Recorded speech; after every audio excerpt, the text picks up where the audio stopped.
Guys please আপনারা আগে এই ভিডিওটা দেখুন, যাতে আরো মানুষের কাছে পৌঁছায়, যাতে আরো মানুষ যারা যারা ইচ্ছুক আছে আমার মেয়েটাকে সাহায্য করার জন্য, তারা যাতে এগিয়ে আসতে পারে।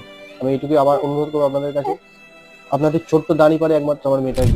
এই বাচ্চা শিশুটির নাম হলো অস্মিকা দাস। এর বয়স মাত্র 10 মাস। এই বাচ্চা শিশুটি একটি বিরল রোগে আক্রান্ত। রোগটির নাম হলো স্পাইনাল মাসকুলার অ্যাট্রফি। আসমিকার নার্ভ ও মাসাল সেলস আস্তে আস্তে শুকিয়ে আসছে। এর ফলে আমাদের ছোট আসমিকা কোনোদিন হাঁটাচলা করতে পারবে না। অবশেষে শ্বাসকষ্টের সাথে আমাদের সবাইকে ছেড়ে চলেও যেতে পারে। আজ আমি আপনাদের সবারই কাছে হাত জোড়ো করে বলছি, প্লিজ আপনাদের যতটুকুই সম্ভব ততটুকুই দিন। সেটা 1 টাকা হোক বা 1000 টাকা। আপনারা তো অনেক টাকা অনেক জায়গায় অপচয় করে ফেলেন, কিন্তু মনে রাখবেন আপনাদের একটি টাকা অস্মিকার জীবন বাঁচাতে অনেকই বেশি হেল্প করবে। তো আপনারা নিঃসন্দেহে এই কিউআর কোডের মাধ্যমেই টাকা পাঠাতে পারবেন। আর এই ভিডিওটি যত বেশি পারবেন আপনাদের ফ্রেন্ড ও ফ্যামিলি মেম্বারের সাথে শেয়ার করুন।